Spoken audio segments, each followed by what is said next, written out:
హామీ ఇచ్చాను. ఈరోజు సూపర్ హిట్ చేశామా లేదా అని మిమ్మల్ని అడుగుతున్నా. చేస్తుంటే చేతుల పైకెత్తండి బాగా చేశారని. నా దగ్గర డబ్బులు లేవు, మాట ఇచ్చాను. అప్పుల మయంలో ఉంది. ఒక రోజుతో 2 రోజులతో పరిష్కారం అయ్యేది కాదు. ఎందుకంటే మీరు ఒక వ్యవసాయం చేస్తే పంట రావాలంటే ఎన్ని రోజులు పడుతుంది? ఒక పిల్లవాడు ప్రయోజకుడు కావాలంటే ముందు పెళ్లి చేయాలి, పిల్లవాడు పుట్టాలి, వాడిని చదివించాలి. మనకు చేదోడు వాదోడుగా రావాలంటే 20 ఏళ్ళు 25 ఏళ్ళు పడుతుంది. ఇప్పుడు పరిశ్రమ పెడితే నేను మొన్నే ఇక్కడ విండ్ ఎనర్జీ వచ్చింది. విండ్ ఎనర్జీ వస్తే ఇమ్మీడియట్గా పెట్టాను.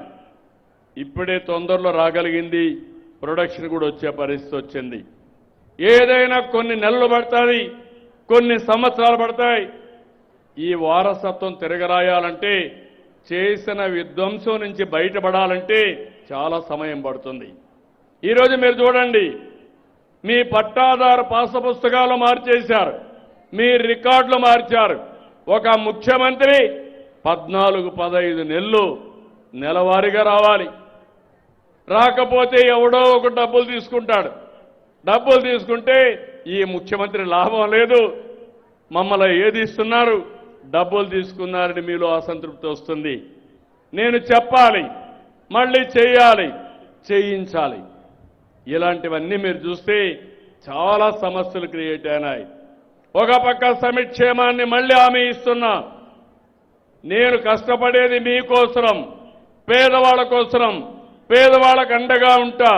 చెప్పిన సూపర్ 6 ఇవ్వడానికి అనునిత్యం కష్టపడతానని మరొకసారి మీ అందరికీ హామీ ఇస్తున్నా.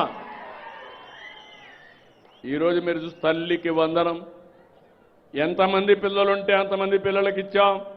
నిన్న మొన్న కొత్త ప్రోగ్రాం కూడా ఇచ్చాను మీకు. ఒకప్పుడు పాపులేషన్ కంట్రోల్ అన్నా, ఆపరేషన్లు చేసుకోమన్నా, ఇప్పుడు జనాభాని పెంచమంటున్నా. దానికి కారణం జనాభా తగ్గిపోతా ఉంది. అంతా వయసు మళ్ళిన వాళ్లే తయారవుతున్నారు. ఒకప్పుడు పెద్ద కుటుంబం, సంపద ఉండే కుటుంబం అనుకున్నాం. అంటే జనాభా అనే కుటుంబమే సంపదగా ఆలోచించాం. ఇప్పుడు డబ్బుల మీద ఆశ మళ్ళీ ఇప్పుడు చూస్తే ఒకరే కావాలనే పరిస్థితికి వచ్చారు. నేను ఆ రోజు చెప్పింది ఒకరు ముద్దు, ఇద్దరు వద్దు, ముగ్గురు అసలే వద్దని చెప్పాను. ఇద్దరు ఓకే అన్నాను. ఇప్పుడు అంటున్నా, ఒకరు వద్దు, ఇద్దరు ఓకే, ముగ్గురు ముద్దని నేనే చెప్పే పరిస్థితికి వచ్చాను. ఇవన్నీ కూడా 20 ఏళ్లలో 30 ఏళ్లలో. ఎందుకంటే కాలం మారింది, పరిస్థితులు తారుమారైనాయి. ఇప్పుడు మనం గుర్తుపెట్టుకోకపోతే రేపు రాబోయే రోజుల్లో మనం పనులు చేయాల్సింది మెషిన్ల కోసం పనిచేయాలా, మనుషుల కోసం కాదు. చాలా దేశాలు ఈ అనుభవంలోకి వచ్చాయి. దేశాల్లో జనాభా తగ్గిపోయింది, కుటుంబాలు విచ్ఛిన్నం అయిపోతున్నాయి.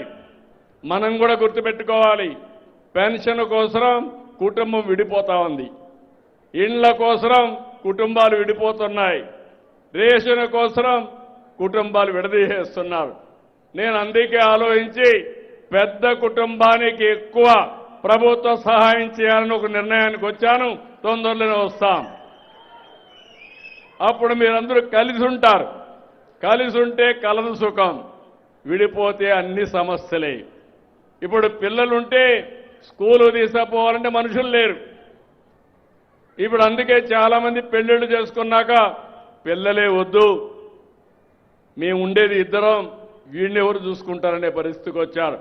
అందుకే కొత్తగా ఒక రూల్ తీసుకొస్తున్నాను, అందరికీ పిలిపిస్తున్నాను. భార్య భర్త సమాన బాధ్యత పిల్లల పెంపకంలో తీసుకోవాలని కొత్తగా అందరికీ చెప్తున్నాను. ఇప్పుడు మగవాళ్ళకు కూడా లీవ్ ఇస్తున్నా. 2 పిల్లలు 3 పిల్లలుంటే ప్రభుత్వ ఉద్యోగాలు చేస్తే ఒక 2 నెలలు వాళ్ళకు కూడా లీవ్ ఇస్తా. భార్యతో సమానంగా పిల్లల్ని పెంచే బాధ్యత తీసుకోవాలి. లేకపోతే ఆడవాళ్లే భారం అయిపోయి ఈ పిల్లలే వద్దు, నీకు బాధ్యత లేదనే పరిస్థితికి వచ్చారు. అదే మరిగా మీరు చూస్తే రైతు అన్నదాత 20,000 రూపాయలు ఇస్తున్నాం. మైక్రో ఇరిగేషన్ 90% డబ్బులు ఇస్తున్నాను. నీళ్లు ఇస్తున్నాం. హార్టికల్చర్ను అభివృద్ధి చేస్తాం. అదే మరిగా ఎక్కడికక్కడ టెక్నాలజీ ఉపయోగించి అగ్రి టెక్ ద్వారా ముందుగానే ఎలాంటి తెగులు వస్తుందో పసి